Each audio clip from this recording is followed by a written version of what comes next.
Guitar has an entire self-contained system of learning, right? Where the notes are not necessarily to know in order to do lots of things, to play lots of types of music, and lots of people learn this way. I started learning that way as well, and it wasn't until uni that it kind of came together.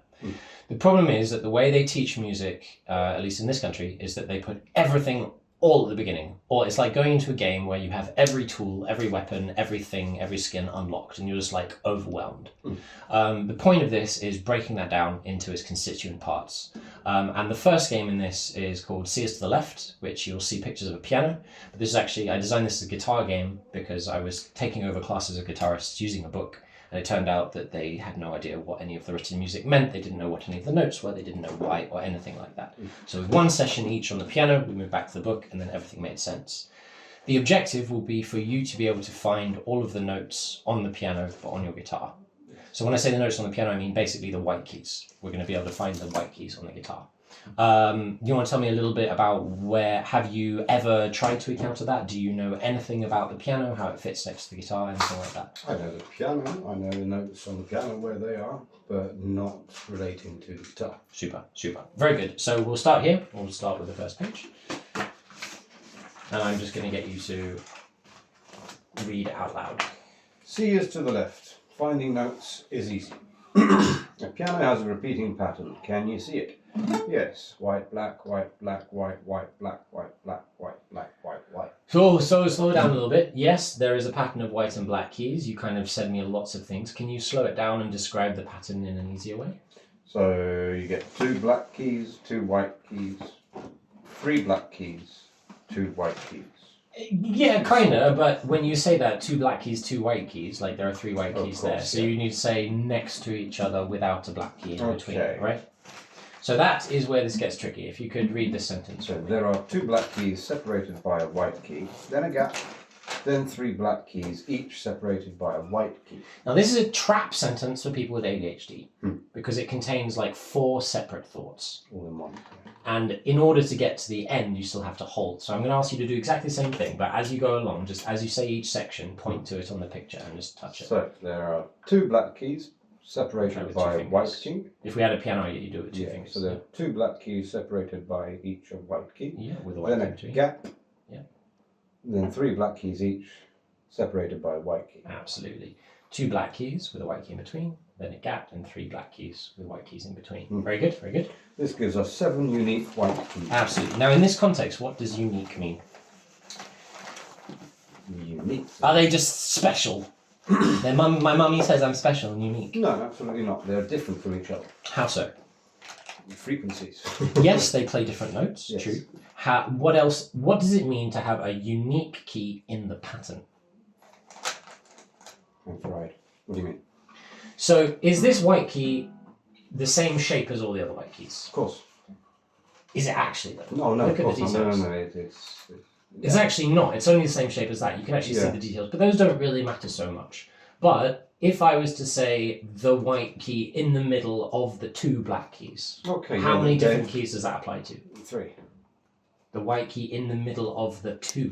There you go. Just one. It's only one. If I say a white key in between 2 black keys, yes, that one and that one and that one. But that's why we have 2 and 3, because then we can identify the one in the middle of the 2, the ones in the middle of the 3, but the one on the left, the one on the right. Yeah. Unique white key means that each white key occupies a unique place in the pattern. There is only one key that is in the middle of the 2 black keys. The pattern repeats, but within the cycle of the pattern. And finally, draw this pattern on your whiteboard. Hit it. Cool. However you want. Yeah.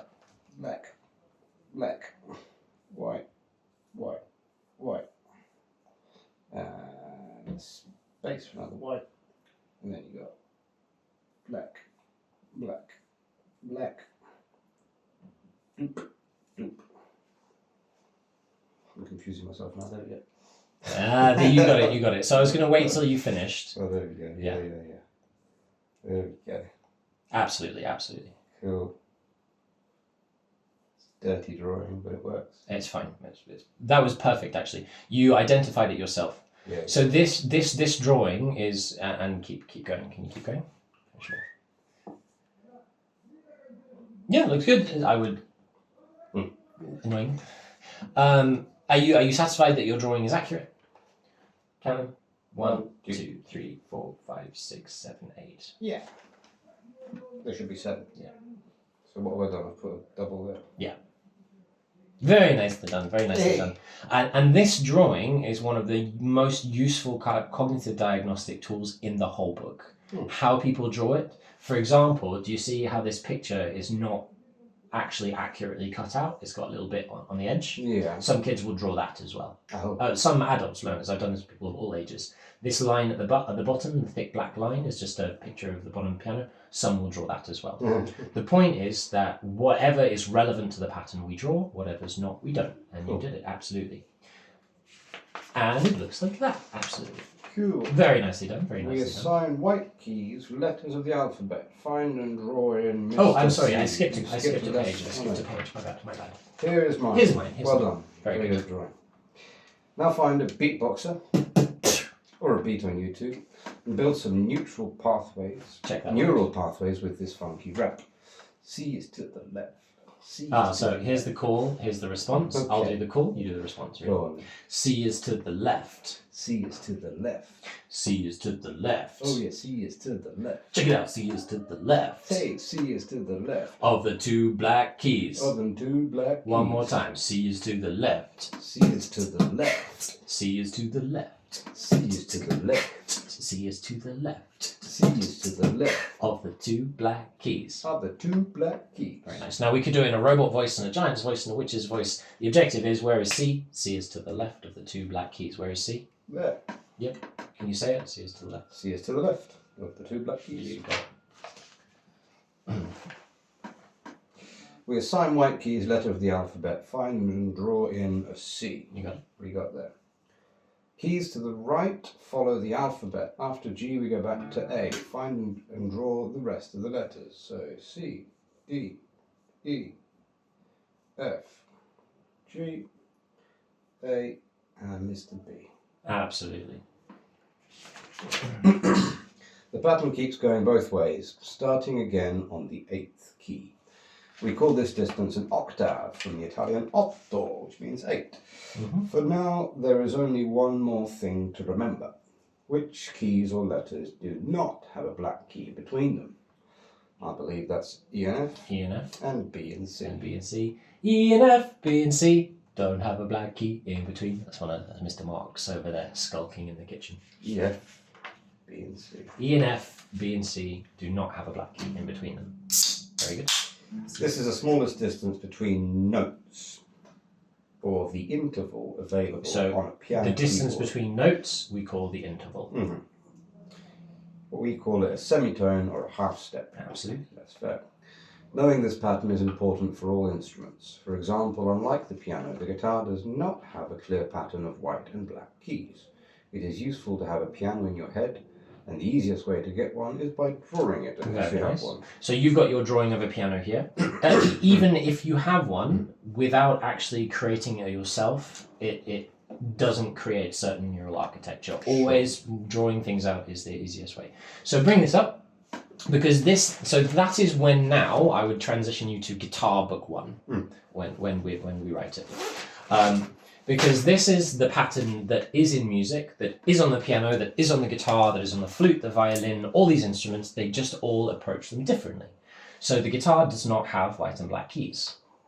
So we have to use this pattern to understand how to find the notes on the guitar. And the next term that we're going to use is from one key to the very next key. Do you know what that's called? Tone. No. What do you mean? It's not called a tone. It's called a Semitone. semitone. Absolutely. E to F is a semitone or a half step. What's a half step above F? F sharp. Absolutely. And sharp just means a half step above. So what is E sharp? F. Yeah. What is F flat? E. Yes. What is E flat? D sharp. E flat is D sharp. E flat is the black key 1 semitone below E. D sharp is the black key 1 semitone above D. And they sound like the same. And on the piano they're the same. And on the guitar they kind of seem the same. They're actually not the same. D sharp is not the same as E flat. Basically because of physics. On an equal tempered instrument, you don't have to think about that too much. It's just, it's all deeper. It's non-linear. It's exponential and crazy and stuff. So, On the piano, one semitone is the very next key, up or down. What's a semitone on the guitar?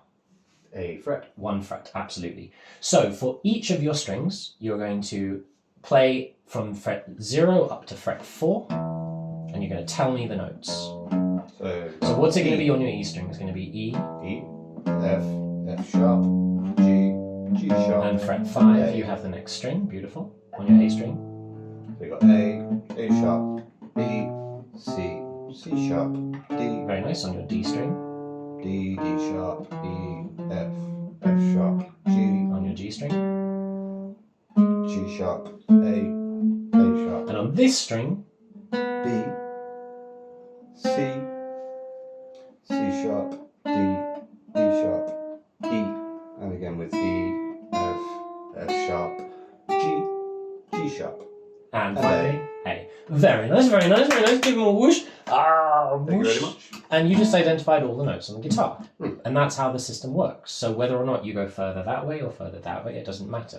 Do you want to try one on an open string all the way up to fret 12? Any string you want. Sure. So the E string. E, F, F sharp, G, G sharp, A sharp, B, C, C sharp, D, D sharp, E, And you got it. Very nice. So if I was to take this away now and ask you to try it on, say, two adjacent strings, say the G string and the B string. So G, G sharp, F. Now slow down. Slow down. G sharp, A, B, A sharp, B, C. Oh, next string on your B sharp. string. On Oh, your up open to B. B, okay.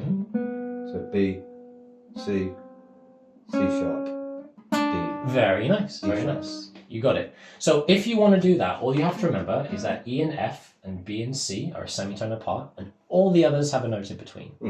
And a good way of doing that is your two top strings on the guitar are E and F. E and A.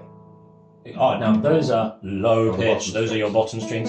Your high E string, and then your next one. B, C. E, F, B, C. So you can always remember that your E string and your B string have the next letter on fret 1, right? So we now have all of the notes. We can figure out all of the notes. So your next task, can you play just the white keys on your guitar? Yes. So From anywhere, D, D. D up to E, up 1 to F. G. But open G, can you do open G string? What? Keep it in open position for now, rather than going up your strings. So go to the next string. Okay, Yeah. yeah, sure. So, where were we? G. I've lost it, wait a second. Brain fuzzles. Now that's take all the time you need. I will. EFBC, that's all you need to remember. So, G. Doesn't mean you don't have to think about it though.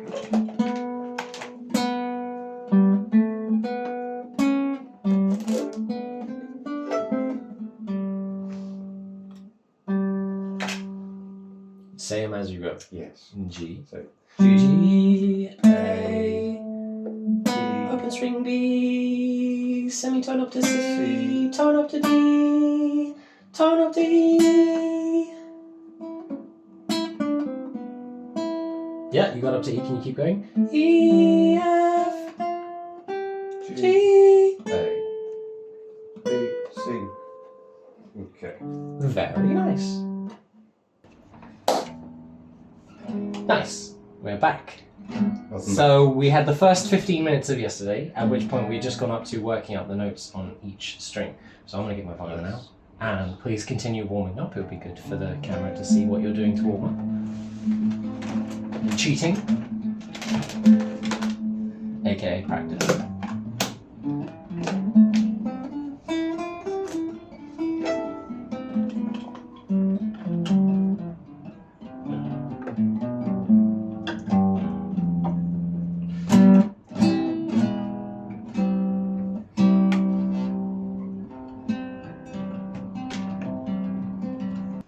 So before we go in, actually, and this is normally something I wait for a while to say, is that the flow state practice is divided into basically 3 areas, kind of just 2, but there's a first. The first is finding your fingers. Got to refresh your brain, check you're in the right place. You got like full starts happen.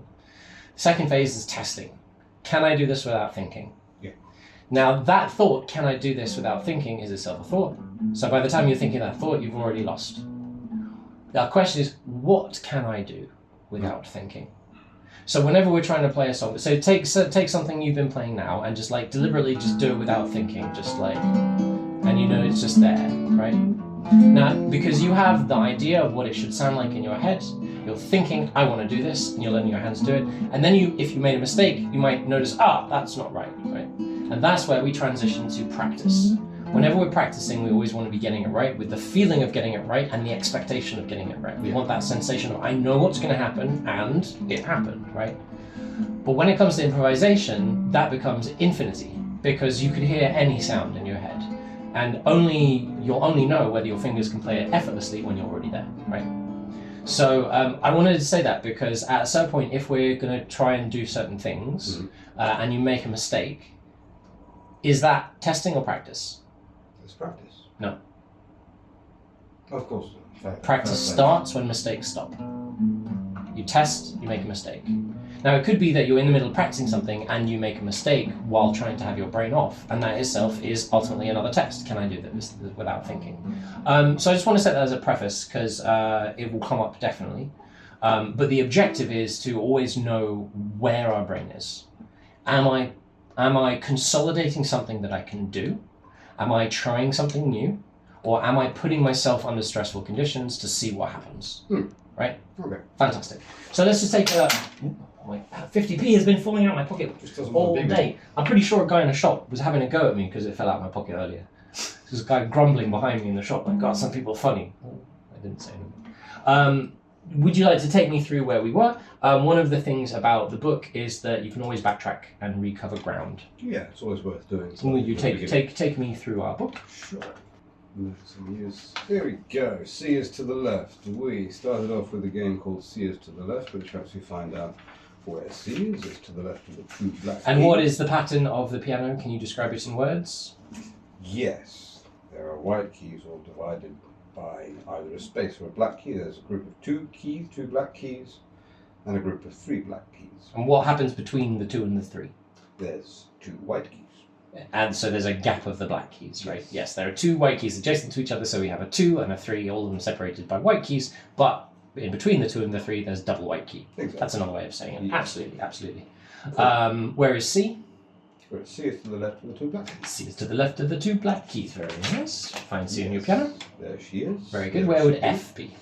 C, D, E, F. There. F is to the left of the 3 black keys. Ooh. D is in the middle of the 2 black keys. And like sometimes people are like, oh, let's make up a song for all of them.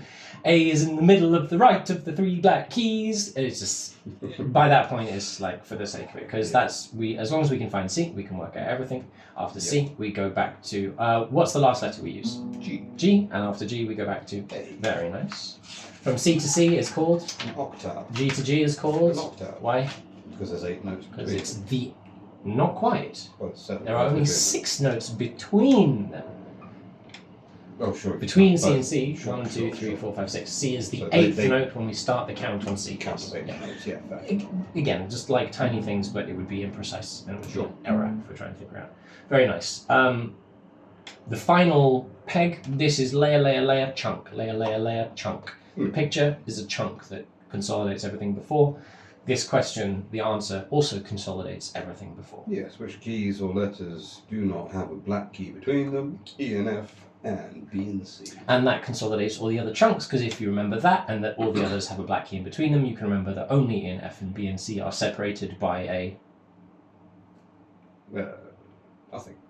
What is that distance? Do you remember? Sorry, a semitone, yeah, sure. A semitone, absolutely. And a No semitone black keys, is it's a what semitone. is what? What is that group of things called? A measurement of distance from one note to another. Do you remember? Modes. Not quite. Tones. It is an Interval. Absolutely. Do you remember? Have a think about what modes are. Do you remember what they are? Oh, no, I've confused myself now. So the sound of C to C is a very specific sound. Can we play it? Yes. Or on your note C? That was F. Oh, what? Right fret, wrong string. G, B, what? Yeah. B, C. You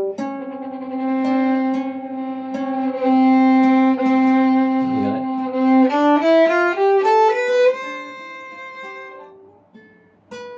You get up. Can you start it from the root of your C major chord down here? 1 octave C major scale. And down. Very nice. C to C we call an octave. You played 1 octave of the C major scale. What if we play the same notes, but instead of starting on C, we start on D? Okay. Careful, that's B. What? Wrong way. Same notes, but we start on D and we go to D. Oh, C, D. Gosh. Thought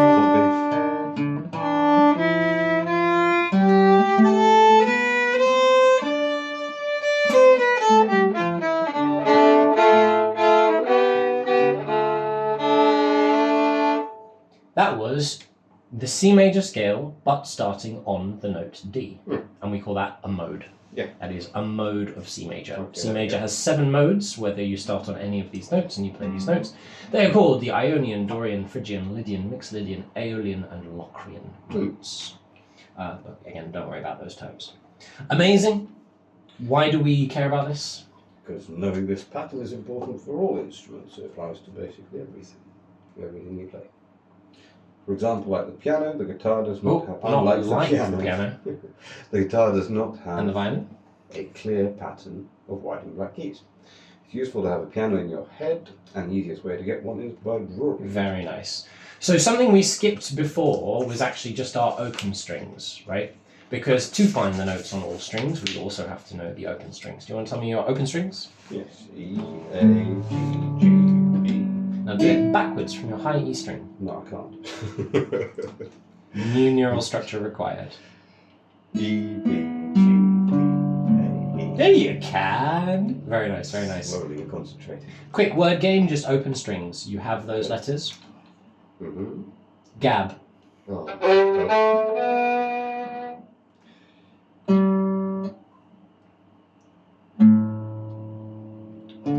What? Very nice. And that was Gad. Now Gad.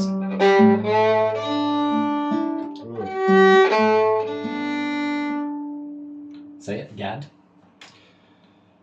You got it. Egg. E-G-G.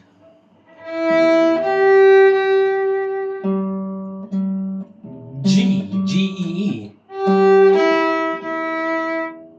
E-ba. E-E-B-A. Bonus points if you use different E strings. That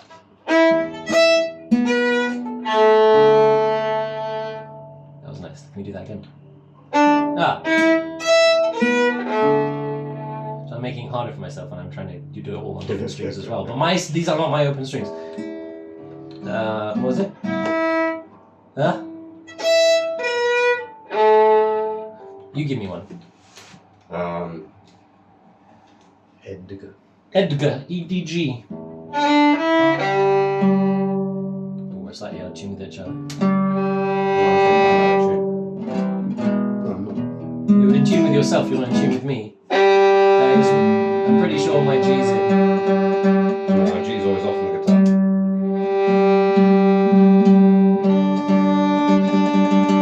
D string. I think all your strings are a little bit flat. Have you tuned the guitar recently? Not this one. Okay. So, yeah. Tune it up. Very nice, very nice. So if I say, can you play the B string? Right. So that was a test. Yes. So if we wanted to apply flow state practice to it, we identify a mistake. Mm-hmm. I said, can you play the B string? You didn't think, you played G. Yep. 5 times in a row, this is the B string. This is the B string. This is the B string. Now careful, because you're kind of practicing, this is the B string, this is the B string. So take a pause. This is the B string. This is the B string. That is, yeah. This is the fucking B string. Yeah. So can you play me now the B string, then the G string? You got it. Give me gag, G-A-G. Give me g-bug, G-B-G. Now you choose some. Back. I don't know how to see it. I mean, we can introduce other letters if you want. Oh no. Bag. Bag, B-A-G.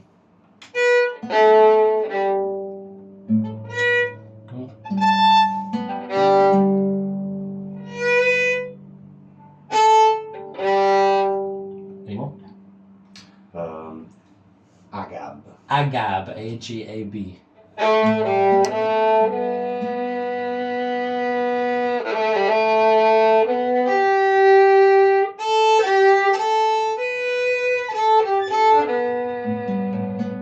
Very nice, very nice. Open string feeling good? Do you play the A string? Yes. Well, that's an So now rule of 5 it? A. Hey, this is the the A A string. This is the A string. This is the A. And every time you say that, you're building a section of brain. Your brain's like, okay, I'm going to create a couple of new neurons to remember just what the A string is, what it sounds like, what it feels like, how I think about it, what it sounds like in my brain, what it sounds like out loud. This is the A string, right? A bit of NLP. When you say this, it's like your brain's like, okay, this thing is important. This is something I want to remember, right? Super duper. Let's keep going. Writing music is easy. First, you draw a keyboard, find C. Find the other letters. There they are all. Yes, and they are? C, D, E, F, G, A, B. What word does that say? Kadefgab. Kadefgab. Can you play the word Kadefgab?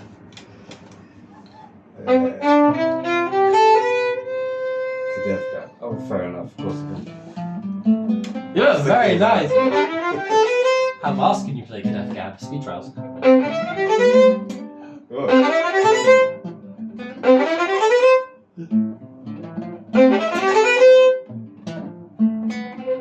Two on each.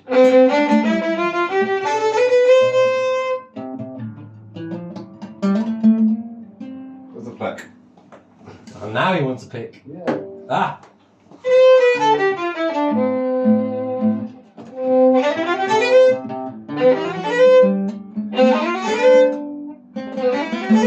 This is what I'm working on at the moment. Very nice. And you did Kubag Fed. Yeah, of course. C-B-A-G-F-E-D-C.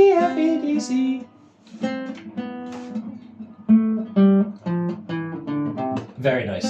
Now, something you suggested yesterday, which we did, is drawing it out. So I would now like you to do exactly that. I'll draw you the guitar, and I'm going to get you to fill in where the things are, right? We have 6 strings. 2, 3, 4, 5, 6. We're going to be using how many frets do we need? Total on the guitar. Oh no, to figure out all the notes. Mm-hmm. Three, I guess. Yeah, because although on the B string we can just use open B. So open strings. E, A, D, G, E, E. And I would just like you to take a different colour pen and just draw in the white notes. Easy. Easy. Easy peasy. E and F. And I will make an annoying noise if I see you about to make a mistake. Nothing between E and F. So E and F are a semitone apart. F.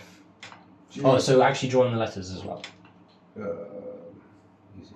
E, F. G. A. B. C. And we can see that this pattern is not repeated on the next string. Right? Yes. Yep. B. C. D. E. F. But that one is. That pattern is Yes, A, B, repeated. C, D, E, F. Yep. Yep. G. A. B. C. You got it. D. E. F. And G. Very nice. And as we can see, this pattern is repeated, and this pattern is repeated. So you know, on the violin, the whole pattern is repeated for a major scale. A major scale is exactly the same interval pattern from the 1 to the 5, and from the 5 back to the 1. Easy. I never realised that until I played it on a violin. It goes, if you, Give us what it is. so.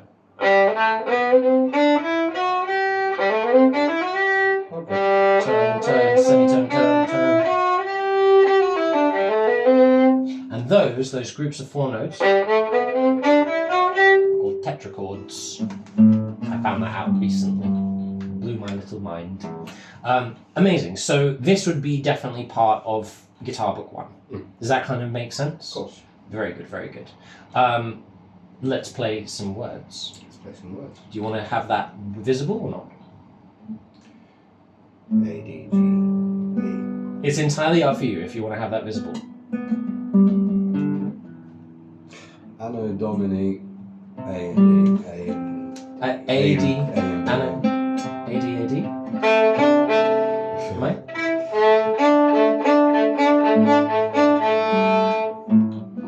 I would suggest that try it with it to start with and then take it away. Give me cab with 2 B's. Cab. Cab.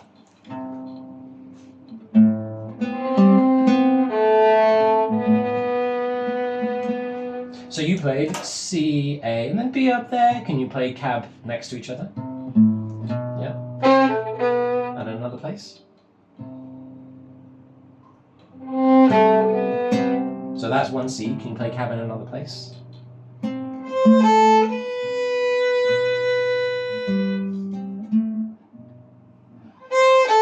No. Very nice. Faded. F-A-D-E-D.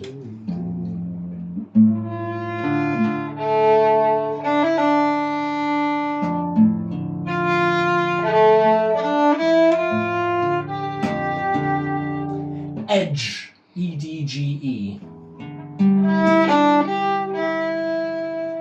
But now I'm going to ask you to try and play your notes as close to each other as you can. Yeah. Edge. What?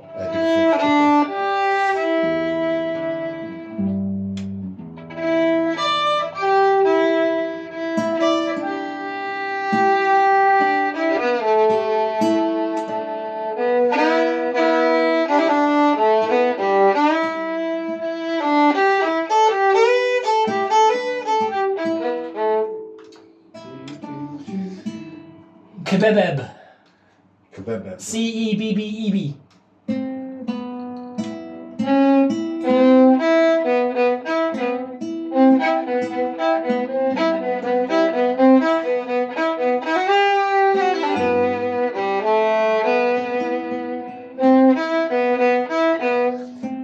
Cadded. C-A-D-D-E-D. Cadded.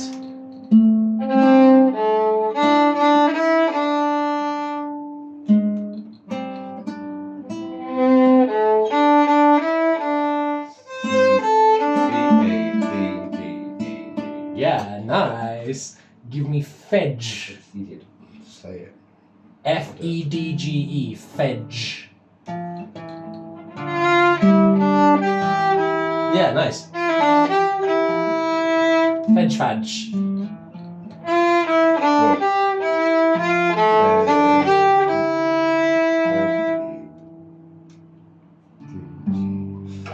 Nice, nice. That was fedge. Now fadge. That's the good way.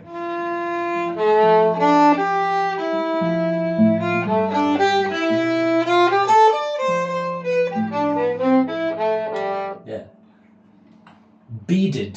B-E-A-D-E-D. Beaded. Good choice.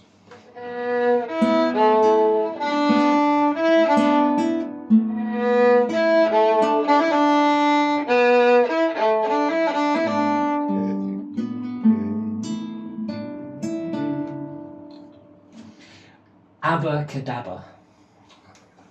Abacadabra.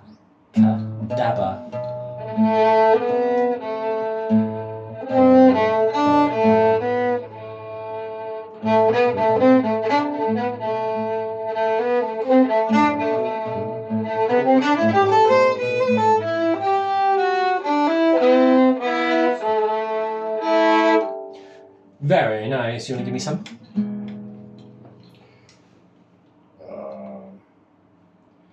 Faded, but F-A-E-D-E-D. F-A-E-D. Faded. Faded.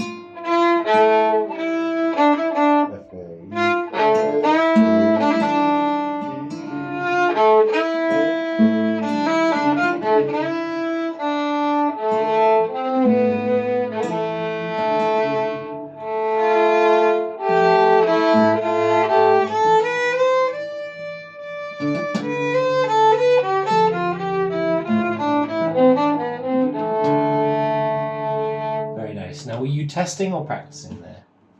Practicing. Seems The second like half. it. What if we now close the book? Is that practice or is that a test? That's a test. It's a test, let's do it. Keep it super simple. Give me book, sound of chicken legs, BC. What? Oh yeah, the kabuka. And now kub. Bag. Yes, very nice. Bag fed.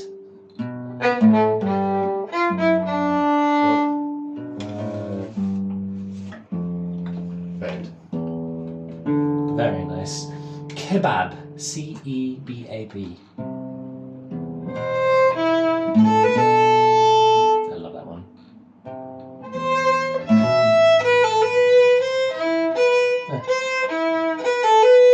Oh, C-E-B-A-B.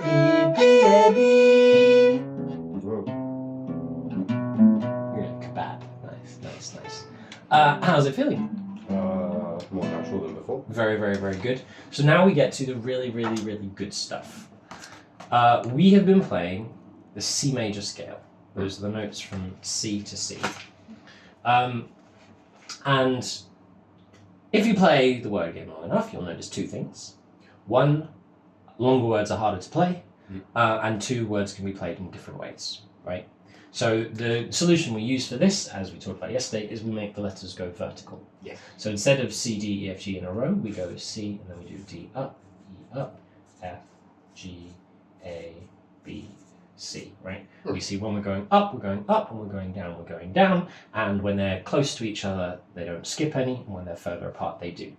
So we've been playing all kinds of letters from here, and we're going to now talk about playing some patterns. The first pattern we're going to look at is C, D, E. This is book 2, by the way. This is the C is to the left in book 2. Cool. What word does that give us? Cadet. Cadet. Can you play it? Sure. Now careful, because you did C, D, E. Yeah, that one.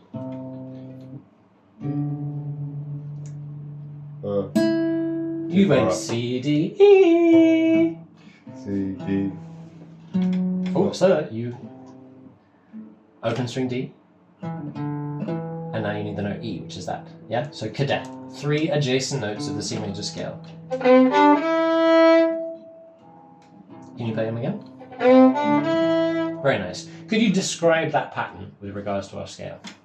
It's just 3 in a row next to each other. 3 in a row next to each other. And that is what we're going to call our first scale pattern. So if we were to continue that pattern up the scale, what could it be? FGA. It could be FGA, but then we've skipped from C to F. We played our pattern on C, and then we skipped it. Absolutely, D, E, F. So our next scale pattern is going to be D, E, F, right? C, D, E, D, E, F. Go for it. Yeah. What's next? E, F, G. E, F, G.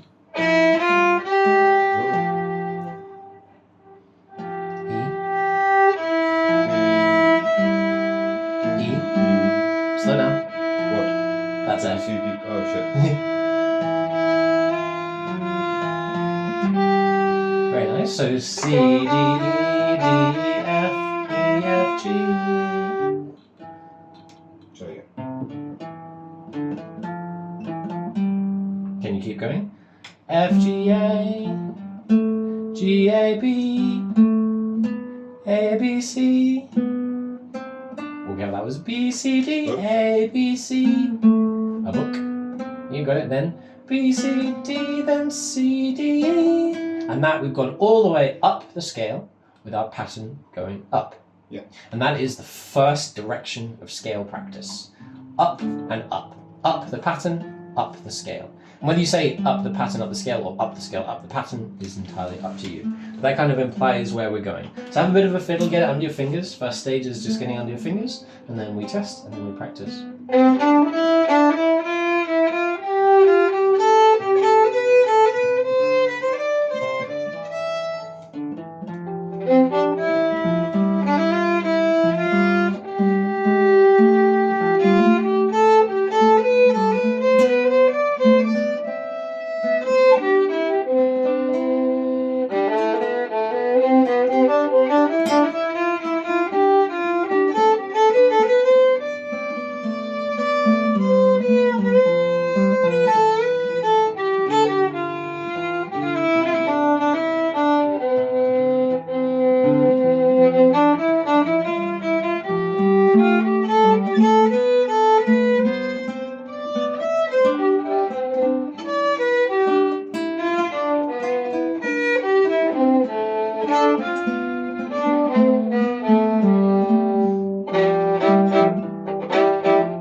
personality to them, right? The thing about classical musicians is they just have it written down in the dots, and they put a metronome. So we did up, up. Yep. And putting a little personality to it. Maybe la ba da bum ba ba ba ba da ba da da ba ba da bum.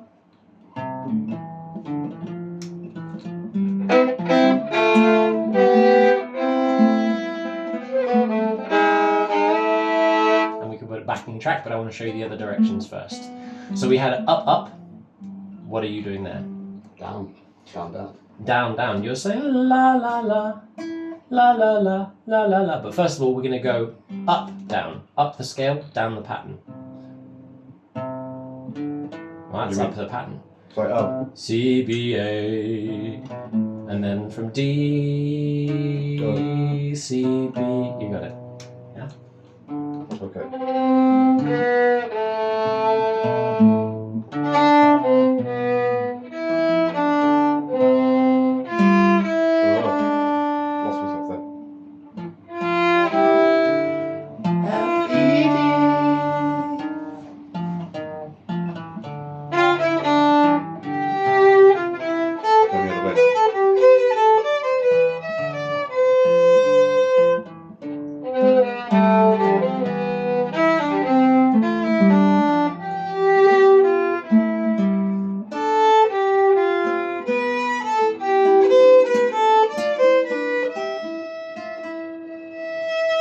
Very nice.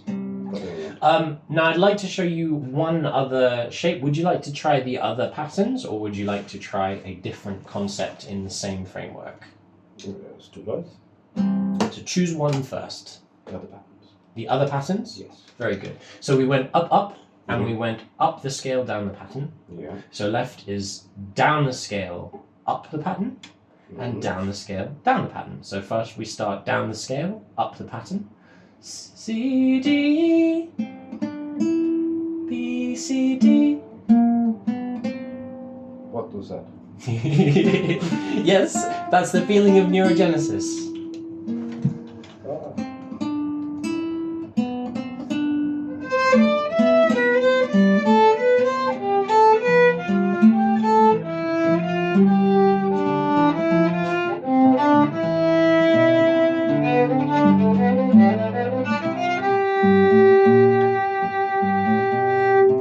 Very nice. So now we go down the scale, down the pattern. C, C, can you see? C, B, A, B, A, G, A, G, F. And this was probably the first different one you were doing, right? Because it's like flipping it.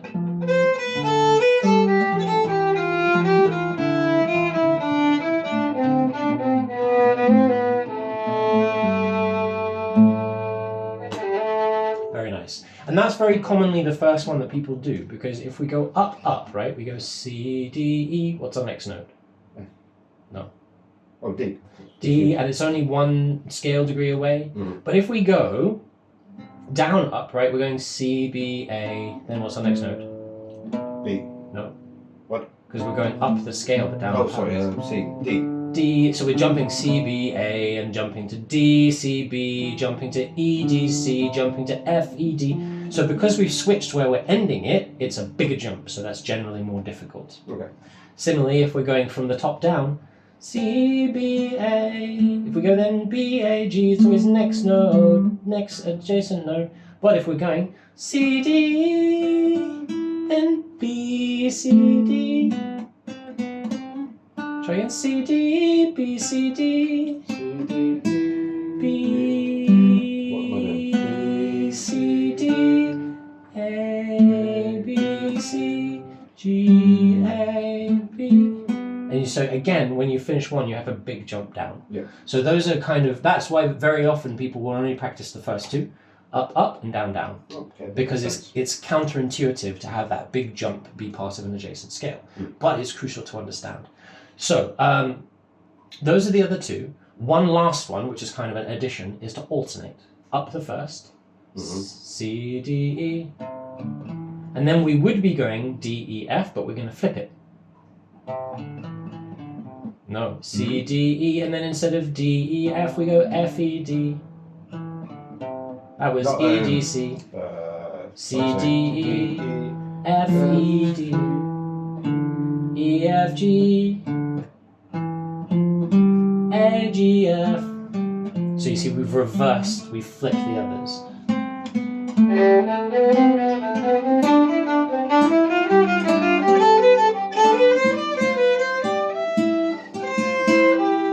Okay.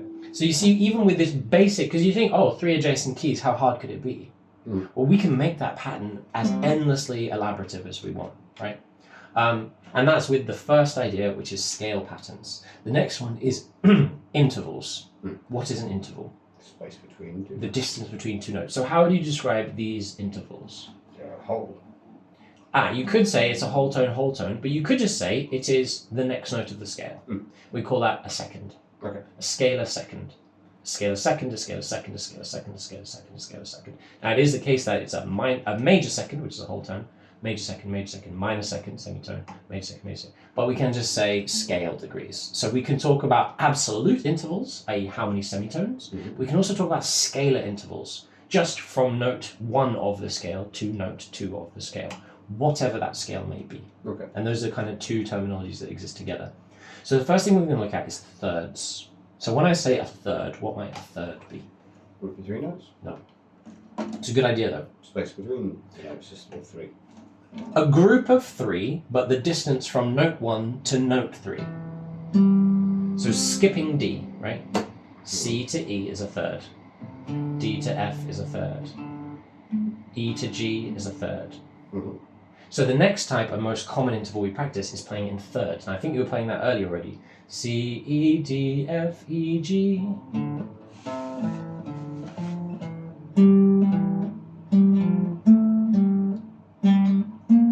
I lost.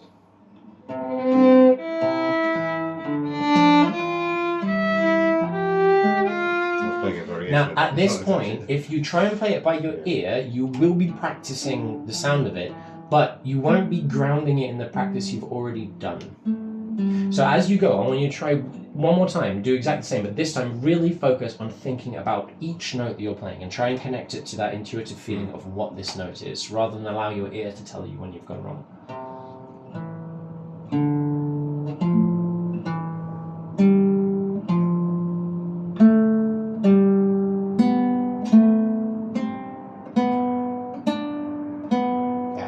Flipping whoosh! Yeah, big old whoosh for that. How did that feel? Well, I just got distracted by my own thoughts. That's fine. That's what happens. That's what happens, right? How did it feel at the beginning? You looked confident. It looked like every note you played, you knew that it was going to be the right note. Yeah, until visualizing it.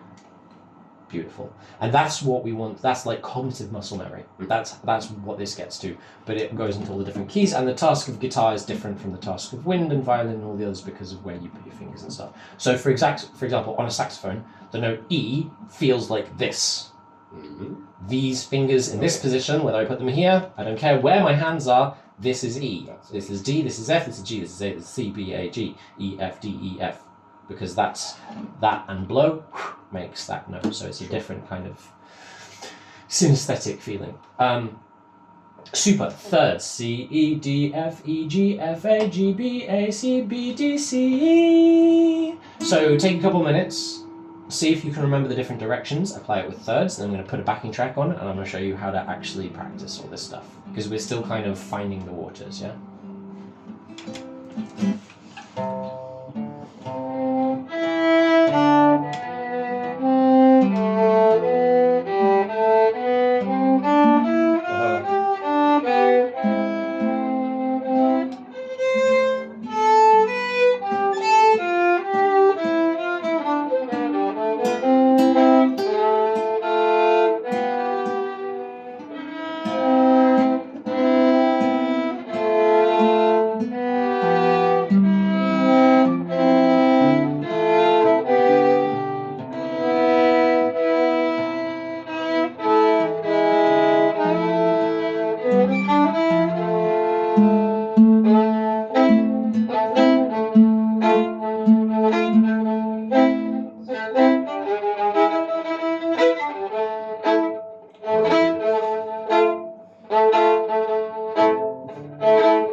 Did you manage to find out any of the other directions?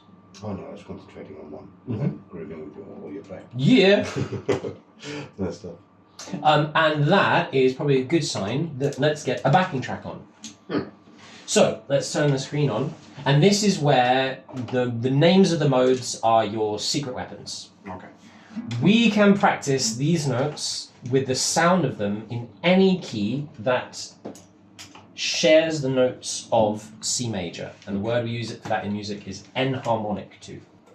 And this is also the final page. So book 2 has scale patterns written out vertically and visually, demonstrated step by step, then intervals, and then triads. So there is one thing we haven't done that you do already. A note is a note. Yes, we agree on that. Those are a series of notes. Yes. Why would I bother saying that a note is a note? So that other people know. Well, what is a note not? Tempo. True. It's also, but think of it in the same notes. That's a note, that's a note, that's a note, They're that's a unique. note. No, they're not. They're different. A note is a note by itself. It's not two notes. A note is not two different notes, right? Yeah. Because as soon as we have more than one note, they start interacting with each other, and we have harmony. And that's the basic idea of what harmony is. Harmony is just the word for sounds interacting with another. So a note is a note. So far, we're only playing notes. You've been playing a little bit of harmony as well. It's much easier to play harmony on some instruments. Some instruments literally cannot play harmony unless you sing in them, or advanced techniques. But we have not been thinking about harmony. The way these notes fit together and these patterns turn into chords. So the next concept that we would look at if we were going to keep going in that thinking part is triads. Now, a triad, last time I said what's a third, and you answered with the answer to what is a triad. Oh, there you go. What is a triad? Group of 3 notes. A group of 3 notes in a specific order. Note, skip, play, skip, play. C, E, G is a triad built on the note C, and a triad is the first basic type of chord.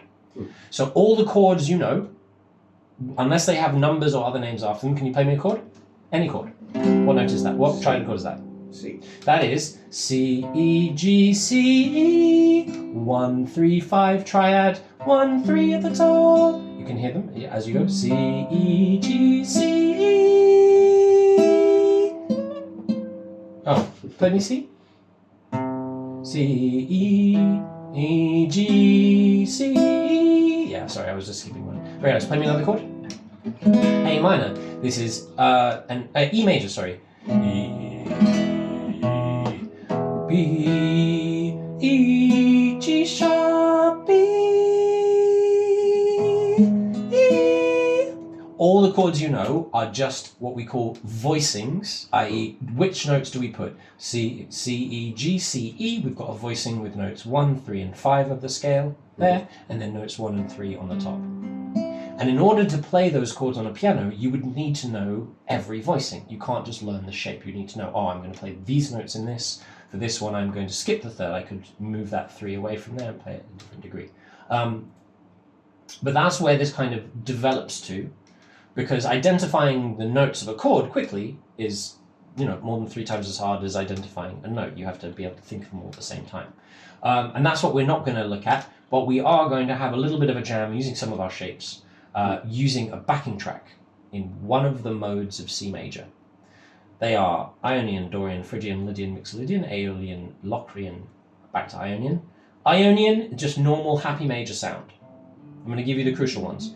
Ionian, normal happy major sound. Aeolian, mode 6, called the natural minor, the chord A minor. And go back to C, and then back to A minor. And you see how they're very similar? Yeah. Because they are all both in the same key. This is the natural minor. It's quite a dark minor sound. La la la la. La. Give me A, please. La la la la la la la la la la la. The other minor that we normally use is the 2. This is called the Dorian mode, and this is like the funk minor. It doesn't sound quite as dark, but it's like more adventurous. So the basic one, I love jamming Dorian mode. C Ionian major, it's a normal major scale. Aeolian, A minor, sad minor. D Dorian, kind of adventurous minor. G Mixolydian, the blues, and or funk. F, basically, Lydian, basically Zelda, and or the Simpsons theme song. The Simpsons theme song is in Zelda. So which key should we jam in? I don't know. Happy, sad. These are our first two colours. Happy, sad. A party, Go for sad. sad, A minor. A, Aeolian.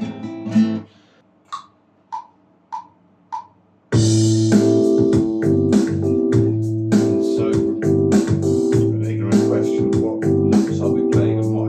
The white keys. Just the white keys in major scale. Just the white keys. So the C major scale, yeah. And just explore them.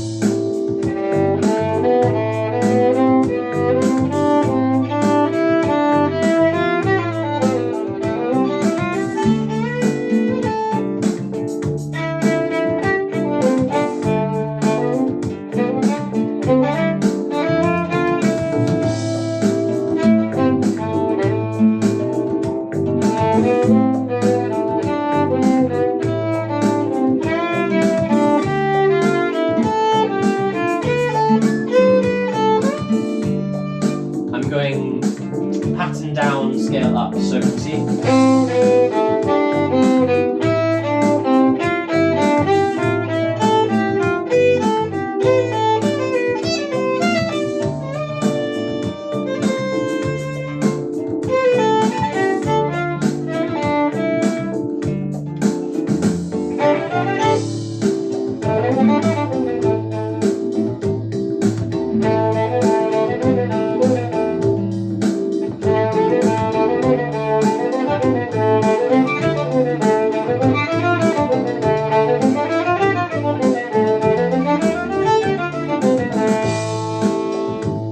Very common scale exercise. You start one note, you play up one note, back.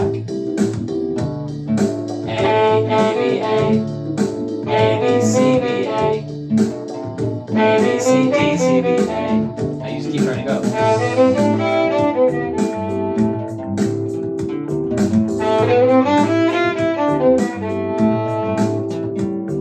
Oh, that was nice. Do that again. A, B, C, D, E, G, F, E. A book, deck, beds.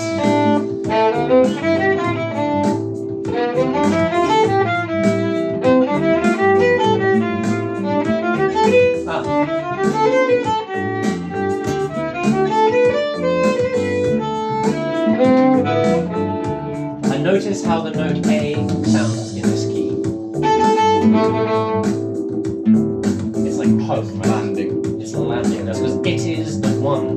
The two chords he's playing are the 1 minor, A minor, and the 4 minor, D minor. Have a look there. The 1 minor, A minor, and the 4 minor, D minor. So if you want to try the chords, A minor.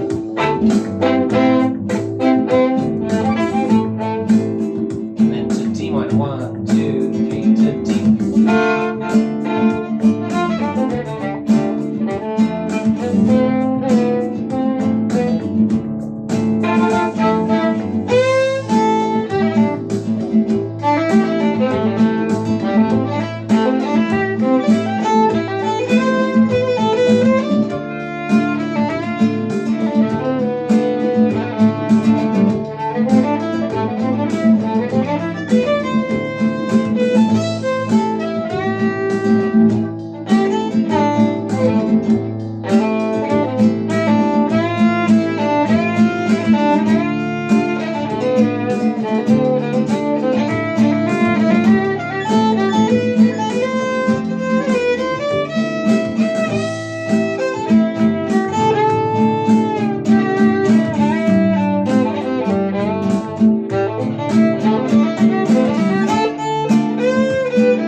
patterns?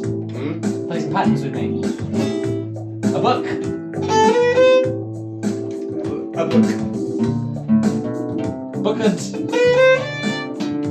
Bucket.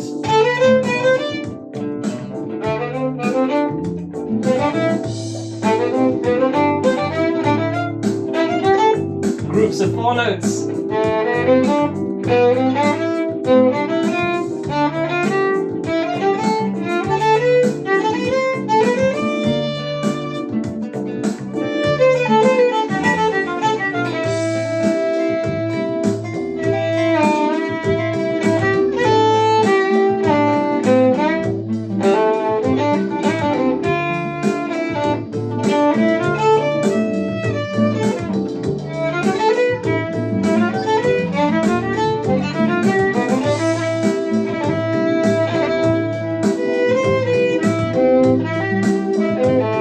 Kebab.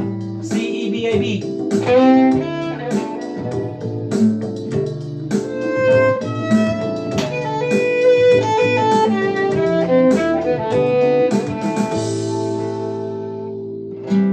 Yeah. Do you remember the name of the mode? Aeolian. The really sad one is Aeolian. One more quick just to see a bit of a contrast. Let's go happy mode. Go. We're going to go G Mixolydian. Take one note at a time. And this is in the key of G Mixolydian, so notice how the note G sounds.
You want to feed me a bad cabbage or a good cabbage? No. Feed Ed a good cabbage.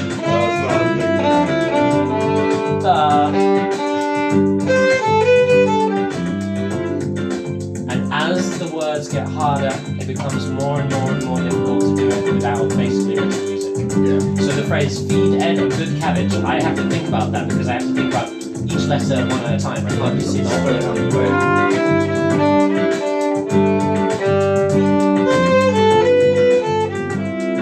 Feed Ed a good cabbage. Feed Ed a bad cabbage.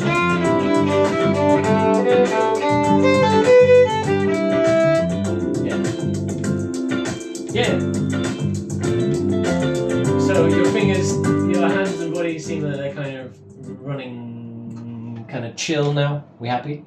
I'm getting there. It needs a few hours to sink in and practice to sink in. But You say a few hours. I'm literally still practicing the same shit. 12,000 hours into the Well, yeah, I instrument. need to get the basics in. Well, that's the So I thing. don't have to think about where the notes are. That's the thing, that as you develop and you try more and more complicated things, you'll always record like learning those basic things. Every time you do something, it's reinforcing where it is, as long as you're thinking about this in the context of C major. So for example, what you're doing now, if you're listening to what I'm saying, you're not listening to the guitar, except at an intuitive level. And that's a valuable test, right? That's valuable work. Can I just switch off my brain and do it completely by ear?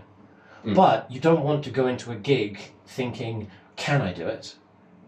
You want to do a gig knowing, no matter what happens, it's always going to sound good. Yeah. With the expectation that sometimes you're going to lose flow. And this is where we can probably end it. A quote from Kenny Werner, which is the book that I started with. It's called Effortless Mastery, and it kind of guided this stuff, but in much metaphor.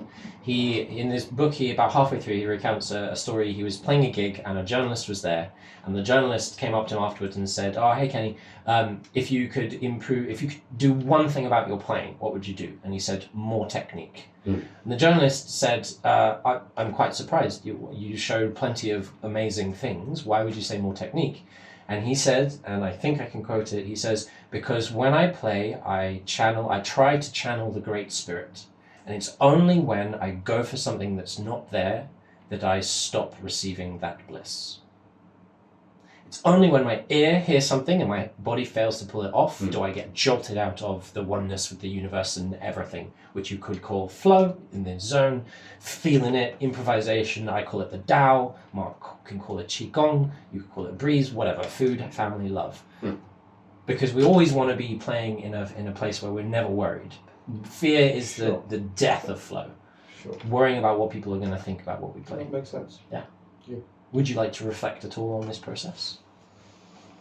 Well, what do you mean reflecting?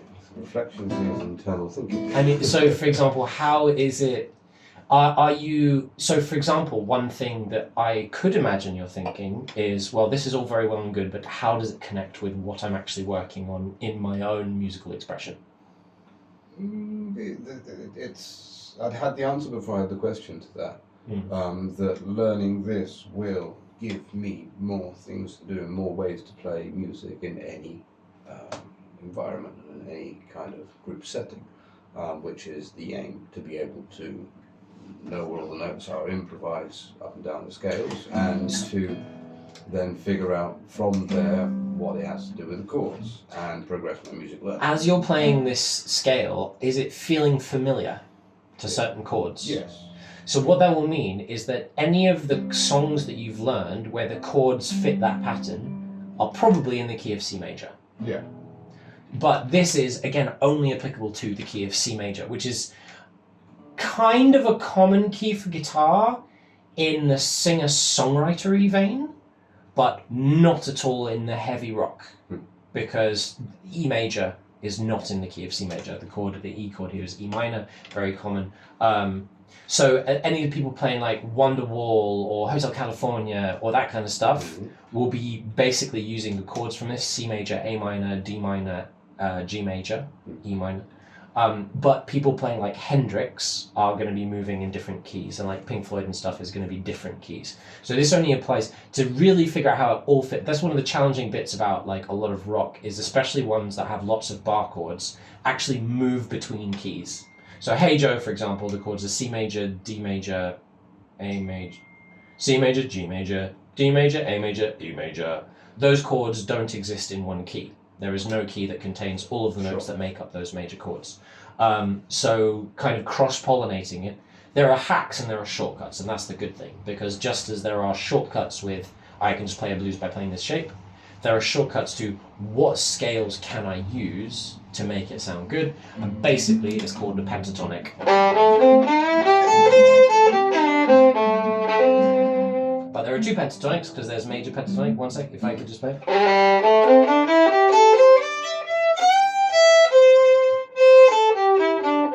Major pentatonic, but it's also a minor pentatonic. In like C major pentatonic is the same note as A minor pentatonic, but C minor pentatonic is different. And once you can flip between the major pentatonic and the minor pentatonic.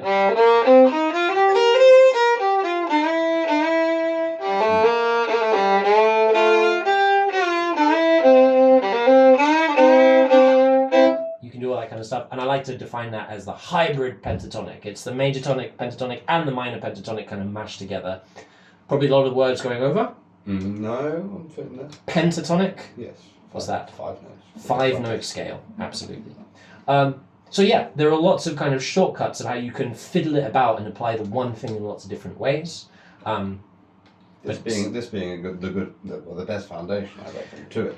Because all of the sounds we hear, the C major scale is those notes on the piano because of physics. Because this scale is created by physics. In a couple of different ways, but we won't go there. It's called the harmonic series. Yeah. And this is good because this is also where our language comes from. We have an entire set of terms where we talk about notes as if it was the C major scale. We refer to them like that. And that kind of expands all the other scales.